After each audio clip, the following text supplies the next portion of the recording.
Bendiciones, amada iglesia. Creo que lo que nos hacía falta era desayuno porque hubo más energía en la alabanza después del desayuno. Me gustó cómo alabamos.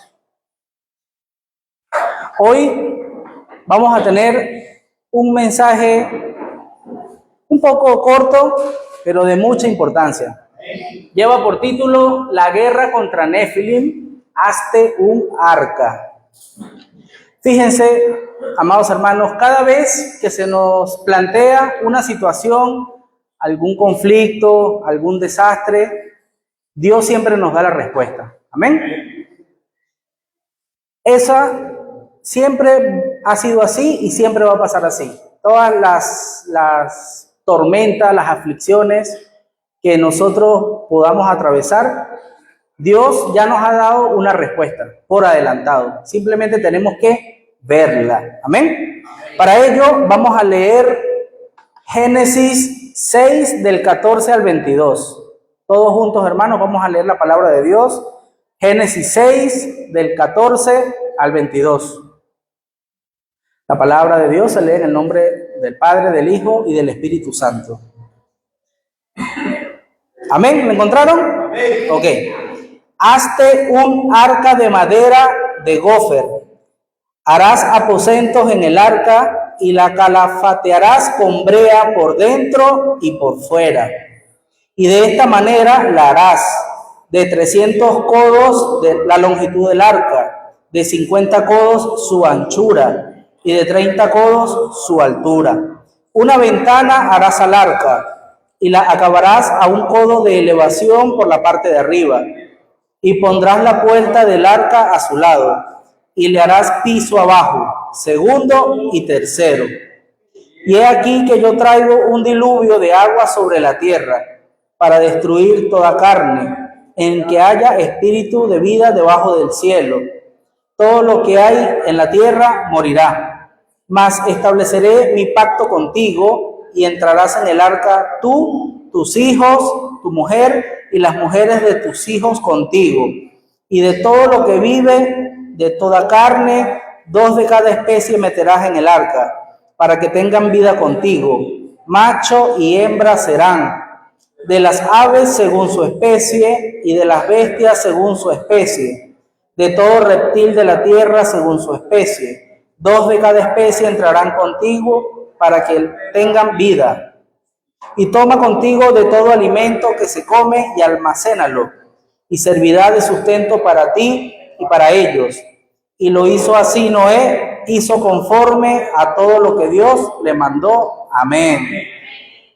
Fíjense, amada iglesia, Dios no estaba contento, había mucha maldad en la tierra, iba a mandar un diluvio, pero no solamente mandó el diluvio, también que mandó el arca.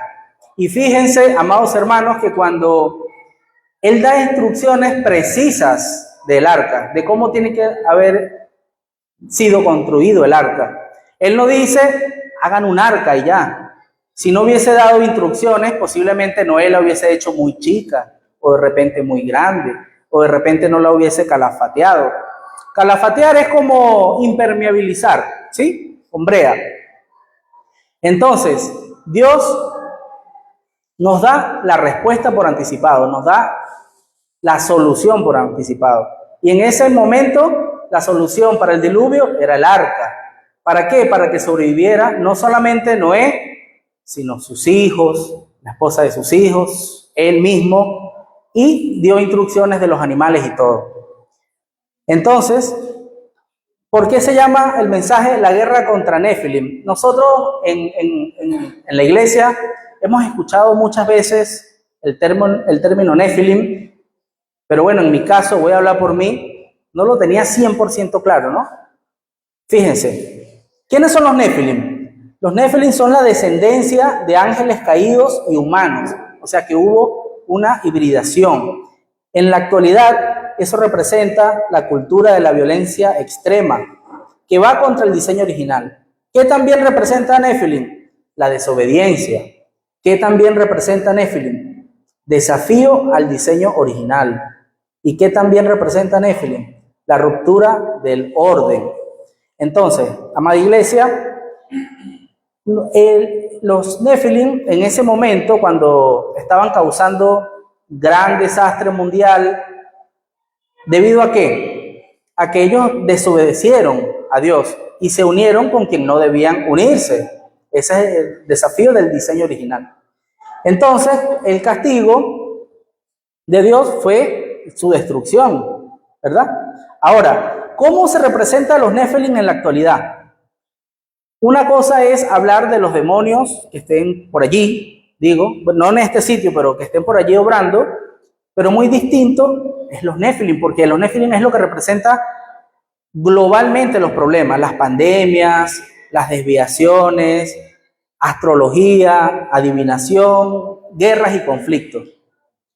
Hay cosas que se escapan de nuestras manos como hijos de Dios. Amén. Una cosa es una enfermedad, una cosa es un problema económico en tu familia, una cosa es la muerte de un familiar, cosas que son personales, por decir así. Pero cuando ya se habla de una pandemia, cuando se habla de una guerra mundial, cuando se habla de algún movimiento como el LGTBQR, todas las letras, cuando se está hablando de algo tan mundial, ya nosotros tenemos que saber que quien está actuando allí es Nefilim. Es por eso que nosotros tenemos que darnos cuenta, tenemos que tener bien identificado cuándo es Nefilim y cuándo es no. Amén. Amados hermanos, ahora, ¿qué hacemos nosotros sabiendo quién es Nefilim? Vamos a saber cómo actuar.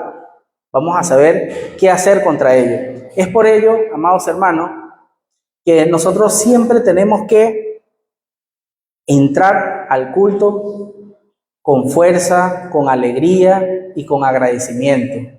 Eso es totalmente importante.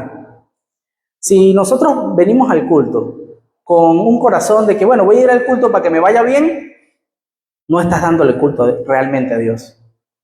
Si venimos para acá con el fin de conocer personas, tampoco es el motivo principal del culto.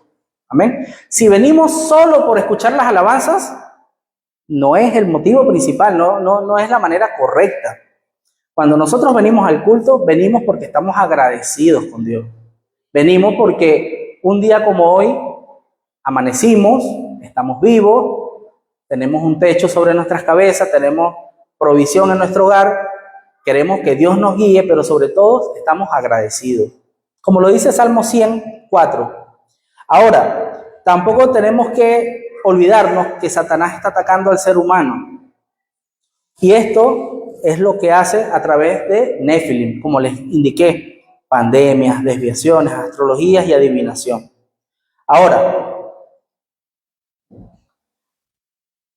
¿qué nosotros podemos hacer para sobrevivir, para subsistir a algo que está ocurriendo mundialmente? Vamos a poner el COVID. Fíjense, nosotros como hijos de Dios podemos quebrantar tinieblas, pero ¿nosotros solos vamos a detener el COVID? No. ¿No es solo podía detener el diluvio?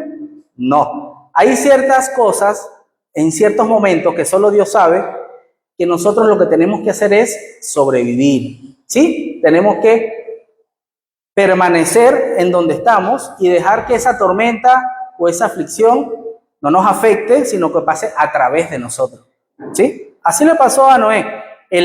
Con el arca no se iba a evitar la inundación. Con el arca, ¿qué iba a hacer? Sobrevivir. Se iban a mantener a pesar de la situación.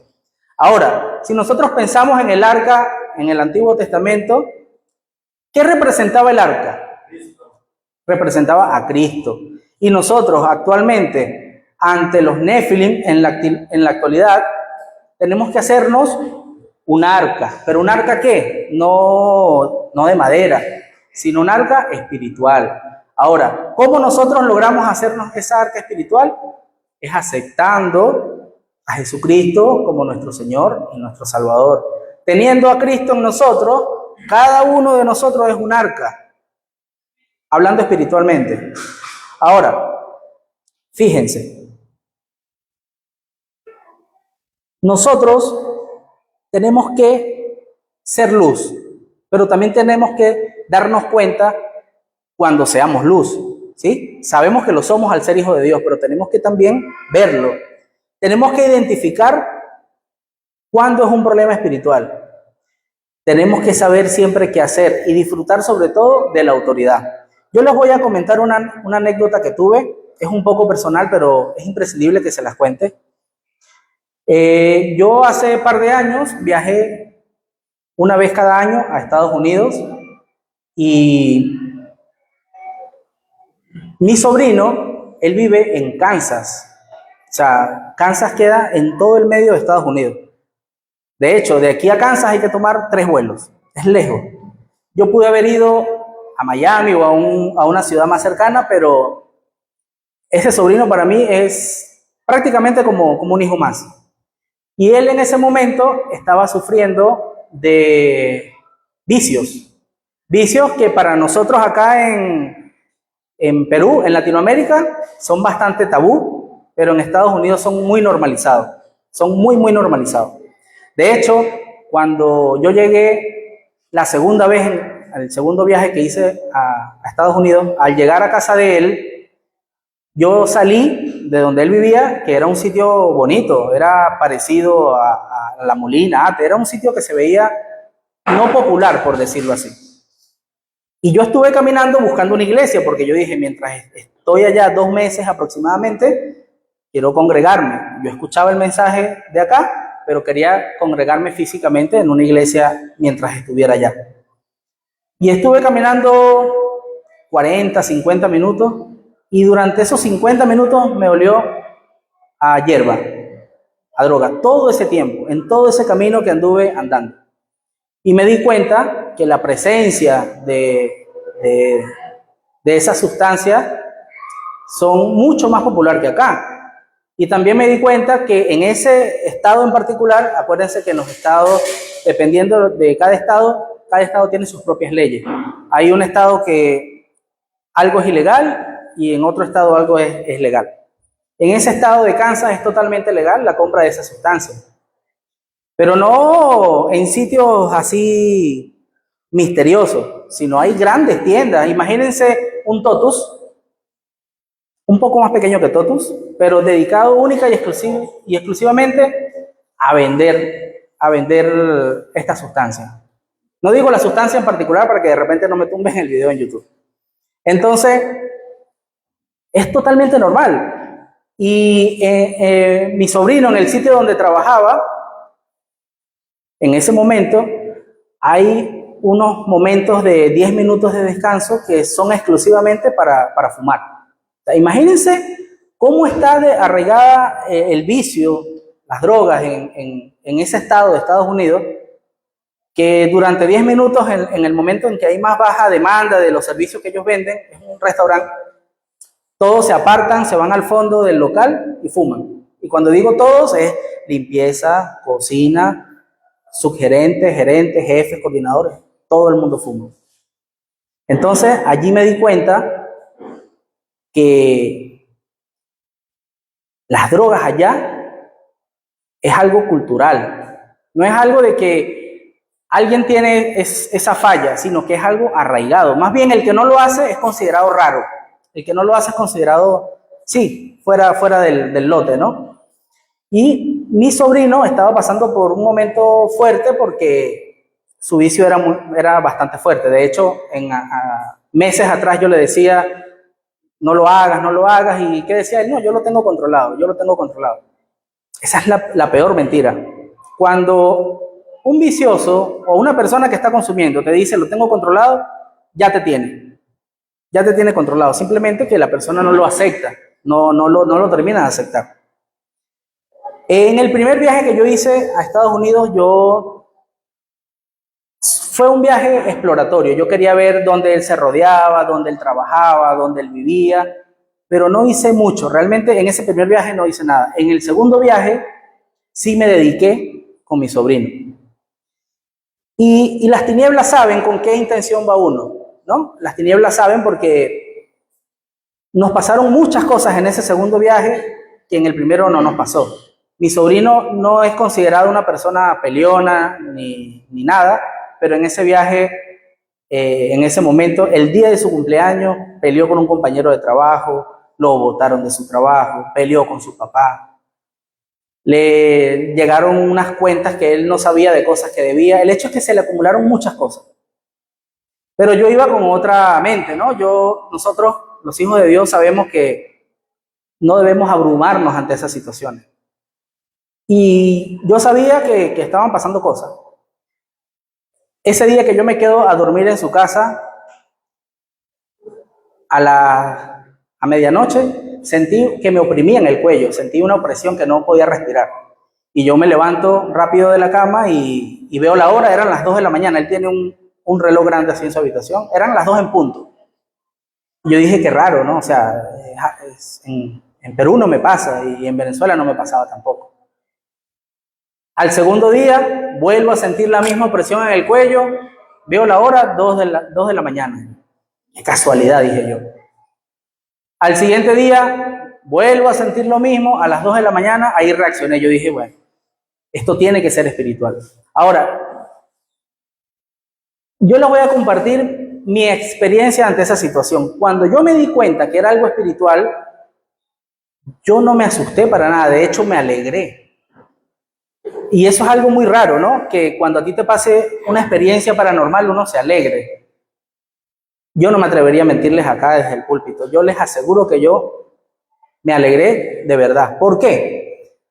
Porque ahí yo sabía qué hacer, ¿sí? Normalmente cuando a ti te pasa algo y no sabes qué hacer, ahí es la preocupación porque no sé cómo reaccionar.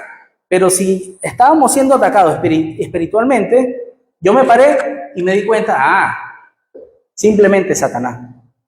No lo digo porque yo sea alguien más fuerte que ustedes, pero yo lo experimenté y yo les aseguro que en algún punto ustedes lo van a experimentar. Y mi sobrino me ve así como con cara de loco, me dice, ¿te alegras que sea Satanás? Y yo, claro que me alegro que sea Satanás porque ahora sí sé qué hacer. ¿Qué empecé a hacer?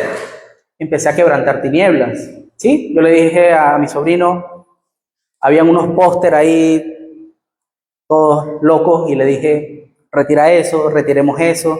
Empecé a limpiar. Empecé a orar en ese sitio, empecé a orar en todas las habitaciones de la casa, en el patio, quebrantando tinieblas. ¿Por qué? Porque nosotros tenemos la autoridad para quebrantar tinieblas. No es que yo sea especial, amados hermanos. Todos somos especiales. Amén. Todos tenemos la autoridad en Cristo Jesús de quebrantar tinieblas. Entonces, así fue. ¿Y qué fue después de que quebrantamos las tinieblas, de que limpiamos las cosas de idolatría, de imágenes satánicas, por decirlo así? Hice que mi sobrino recibiera a Jesucristo. Junto con mi sobrino vivía otra persona que también ha sufrido de vicios. Ellos comparten en la casa. Y él me decía a mí, ¿tú crees que porque él reciba a Jesucristo va a dejar de consumir? Y yo le digo, no es que lo diga yo, es que Dios lo dice así. Amén. Y él me dijo que él estuvo en una institución durante 20 años tratando de recuperarse de los vicios. Y que pasaban 2, 3 años y caía. Pasaba un año y caía. Y pasaba 3 años y recaía. Pero yo estaba con la seguridad, amados hermanos, de que en ese momento no está obrando una institución, no está obrando un humano, está obrando Dios mismo. Amén. Amén. Ahora, yo no puedo decir que mi sobrino es alguien perfecto ahorita, pero él lo sabe, posiblemente esté viendo el mensaje, o mi familia. Él sabe que él es una persona totalmente distinta a partir de ese día. Cuando él recibe a Jesucristo, y también él vio la plataforma, él vio mi tranquilidad. Cuando yo le digo a él en la noche, la tercera noche, no, esto es un ataque espiritual, le digo, Andrés, esto hay que orar y quebrantar tinieblas, él se puso muy nervioso. Empezaba a ver para los lados, veía para arriba, veía así. Y yo, tranquilo, le decía, vamos a orar. Quebrantamos tinieblas, se restauró él en lo fundamental. Entonces, amados hermanos, ¿por qué les explico todo esto? Primero, lo extremadamente bien que se sintió ser luz en la oscuridad. Yo en ese momento realmente me sentí muy bien porque sentí que estaba cubierto de tinieblas, sentí que estaban atacando a mi sobrino, y atacar a mi sobrino es atacarme a mí. O me van a decir que cuando algo les pasa a sus hijos, ustedes no se sienten atacados a sí mismos.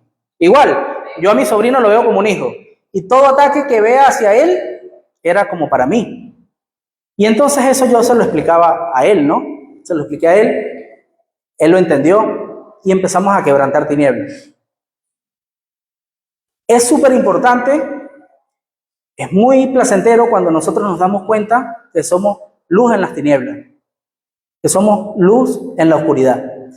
También tenemos que identificar cuándo es un problema espiritual. Fíjense, si esto hubiese sido solo una sola vez, un solo día que yo me haya despertado, yo digo, bueno, es casualidad, me atraganté con mi saliva, digo yo, cualquier otra cosa.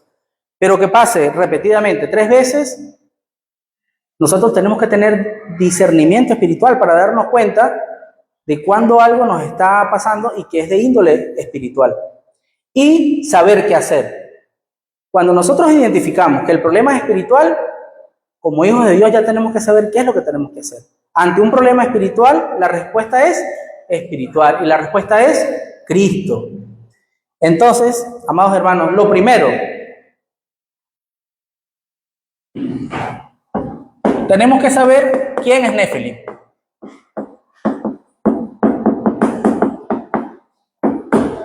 Lo segundo, ¿qué representa el arca? El arca representa Cristo. El tercer punto de la introducción, usar nuestra ¿qué? Nuestra autoridad. Yo empecé a explicarlo, pero no lo escribí. Aquí estamos. ¿Sí? Nosotros, con nuestras propias fuerzas, no podemos quebrantar tinieblas. Es por ello que tenemos que creer, tenemos que ser conscientes de la autoridad que Cristo nos dio a nosotros de quebrantar tinieblas. Ahora, ante esta situación, ¿cuál es la solución ante esta problemática? Es hacer un arca. Y como lo expliqué en un principio, hacer un arca significa entrar en el respaldo de Cristo. ¿Cómo entramos en el respaldo de Cristo? Levantando torres de oración. Primero siendo salvos, aceptando a nuestro Señor.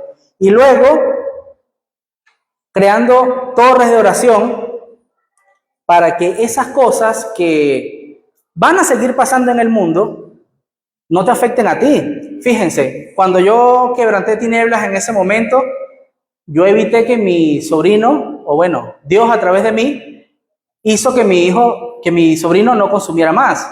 Pero la problemática de las drogas sí se mantuvo igual, ¿o no? Es el mismo. De hecho, se va empeorando cada día. Entonces, es por eso que tenemos que hacer un arca. Hay cosas que no podemos quebrantar nosotros, pero sí podemos hacer cosas y sí nos podemos revestir exactamente, hermano, del arca que es Cristo. Amén. Génesis 3:15 nos dio la salvación a los seres humanos que estábamos destinados a morir como Nefilim. Sin el arca, no solamente se hubiese destruido los Nefilim, sino también los humanos, la raza humana. Entonces el arca hizo que nosotros pudiéramos sobrevivir. Ahora, Génesis 6 del 8 al 9. Noé caminó con Dios y recibió la bendición y construyó el arca. Fíjense, amados hermanos, que cuando Noé le dieron las instrucciones para crear el arca, él tuvo que hacer exactamente como Dios le indicó que hiciera el arca. No podía hacerlo de otra manera. Es por ello que cuando en la palabra de Dios nos dan instrucciones para nosotros poder salir de ciertas situaciones, no podemos hacerlo como nosotros queramos, a nuestro criterio. Imagínense que Noé hubiese hecho esa arca con 5 codos menos de distancia. Ese era el punto de medida en esa época. No existían metros, pulgadas, pies. O que lo hubiese hecho más grande, o que lo hubiese hecho de otro tipo de madera. No hubiese funcionado. Entonces, cuando leemos este versículo, este conjunto de versículos, Génesis 6 14 al 22, más que leer las instrucciones, lo que nos tiene que dejar como gracia es que tenemos que hacer exactamente lo que Dios nos dice que hagamos. Amén. No podemos hacer las cosas a nuestro parecer. Tenemos que hacer las cosas como Dios nos los indica. Pero también nos dice Génesis 6:14.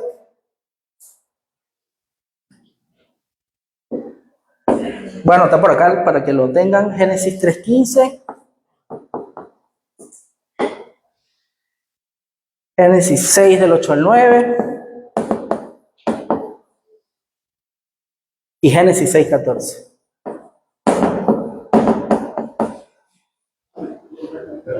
Dios dijo, construye, en el Génesis 6:14, Dios dijo, construye un arca para ti. Fíjense lo que les dije del ejemplo de la seguridad en los aviones. Dios primero que seamos salvos, ¿quiénes? Nosotros, yo primero. Y siendo nosotros salvos, podemos salvar a nuestra esposa, a nuestros hijos, a quien dependa de nosotros y eventualmente al mundo. Ahora, el primer punto es hacer un arca para ti. ¿Amén? Amén. El segundo punto es hacer un arca para tus hijos. Es el mismo arca, hermanos, pero con distintos propósitos. El primer propósito, que nos salvemos nosotros mismos. El segundo propósito, un arca para nuestros hijos. Ahora yo les pregunto, las clases que están recibiendo nuestros remanentes, eso es un arca para ellos. ¿Amén?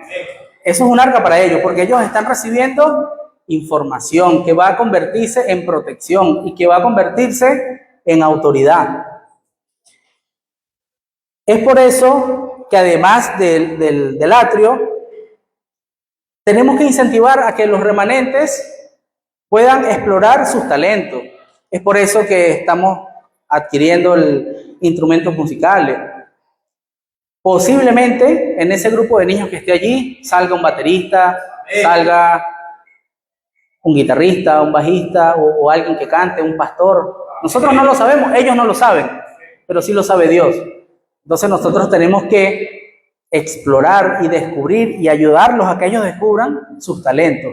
¿Pero sus talentos para qué? ¿Para el mundo? No, para rendirle gloria y alabanza a Dios. Recuerden lo que les dije en el primer mensaje, el foco siempre tiene que ser la evangelización. Si yo hago que mi hijo, o lo incentivo para que mi hijo toque la batería, para que alabe a Dios, ¿o no? Si incentivamos a que otro remanente toque el bajo, ¿para qué? ¿Para que se pierda en el mundo? ¿Para que no? Para alabar a Dios. Amén. Ahora, el tercer punto es hacer un arca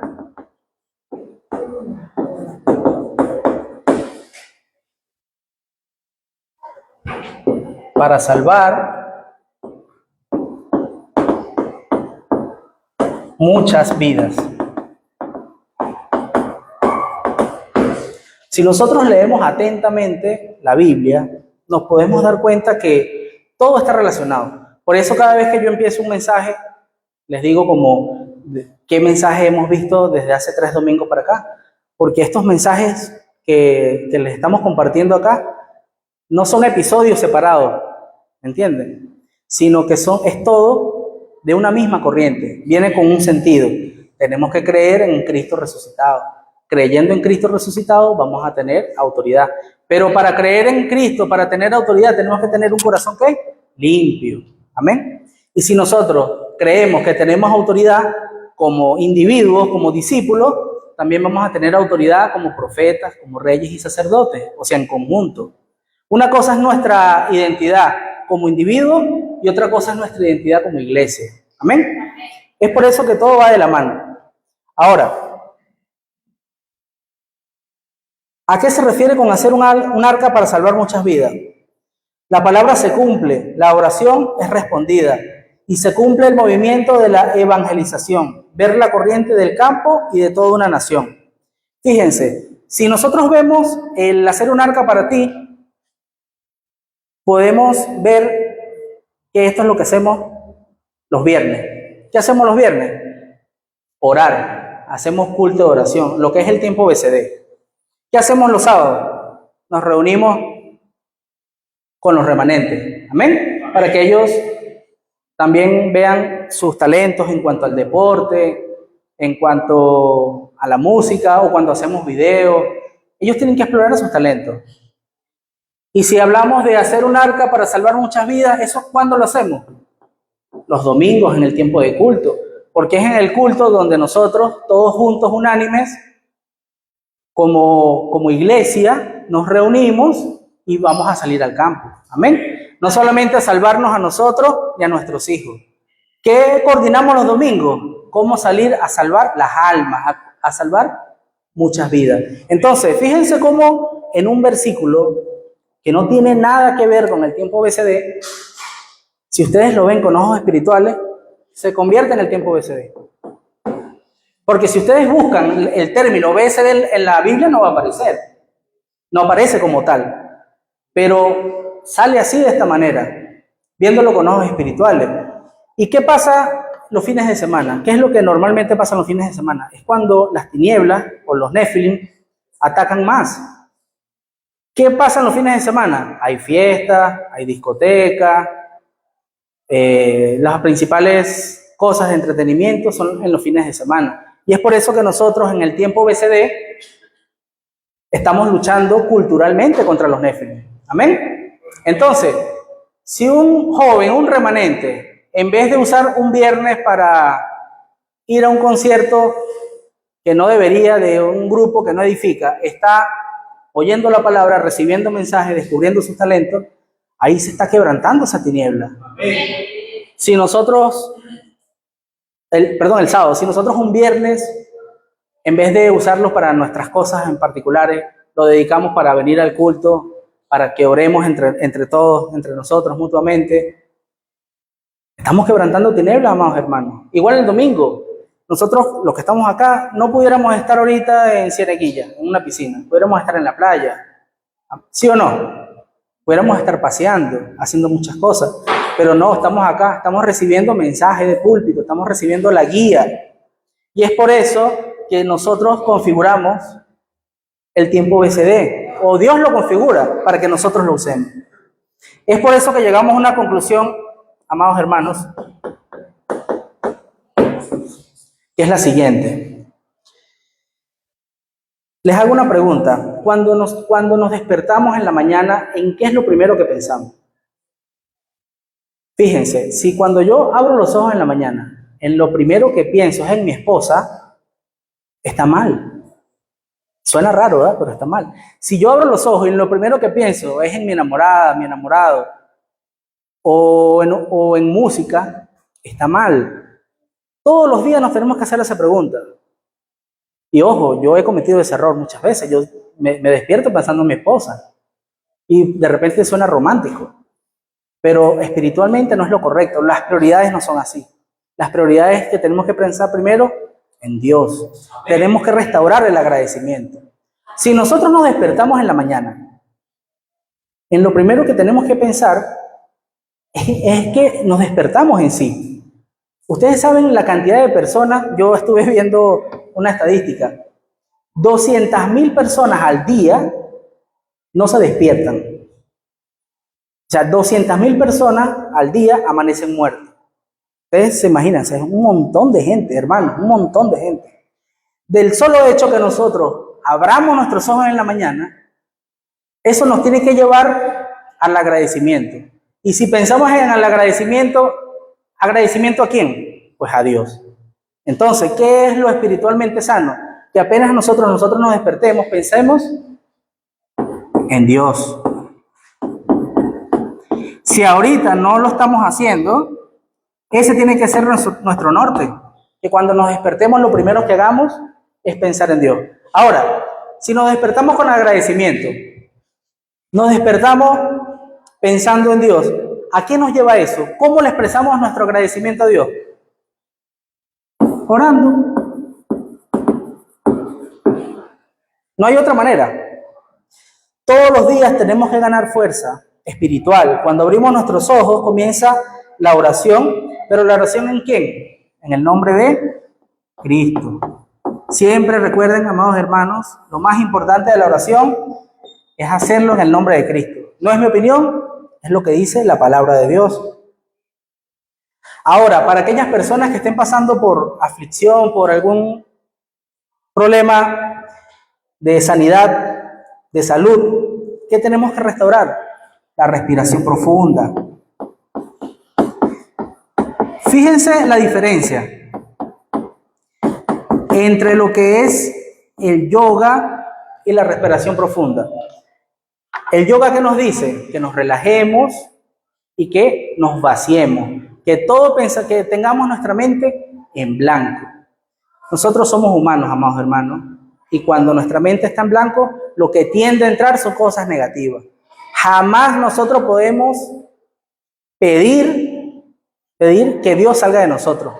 No podemos pedir que nuestros pensamientos estén en blanco. En nuestros pensamientos siempre tiene que estar Dios. ¿Por qué? Porque Él es el que va a evitar que entren pensamientos malos. ¿Pensamientos de quién?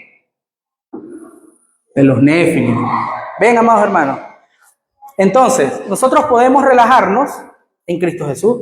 ¿Cómo? Dándole todas nuestras aflicciones, nuestros pesares, nuestros dolores o las preocupaciones que tenemos y dárselas ¿a quién? A Cristo. Nosotros no podemos con eso. Cristo lo hace por nosotros. Amén. Tenemos que cambiarlo todo a la oración. Oración 24 horas. ¿A qué nos referimos con cambiarlo todo? Si nos sentimos mal, oración. Pero si nos sentimos bien, oración. Yo les pregunto, y me lo pregunto a mí mismo también. Normalmente cuando la gente le pasa algo muy bueno, ¿qué hace? No me refiero a nosotros, a la gente. Mira, hay muchas personas que hacen esto. Le piden a Dios, Dios, por favor, quiero esto, quiero lo otro, quiero esto. Y Dios de repente les da la bendición porque está en su voluntad de darlo. Voy a comprar 3 cajas de cerveza para celebrar. ¿Pasa o no pasa, hermano? O de repente vamos a pasear, los que son un poco más sanos, vamos a pasear para disfrutar, o vamos a hacer una comida con nuestros familiares. ¿Y qué se les olvida? La oración. Cuando nosotros estamos afligidos, estamos pasando problemas, tenemos que orar. Pero cuando recibamos bendiciones, cuando nuestras oraciones sean escuchadas, ¿qué tenemos que hacer? Orar también. Todo lo tenemos que cambiar a la oración. Y cuando me refiero a la oración de 24 horas, no es que estemos orando y dejando de hacer nuestras cosas del día a día para orar. Es que en cada oportunidad que tengamos, oremos. En las mañanas, en las tardes, en las noches.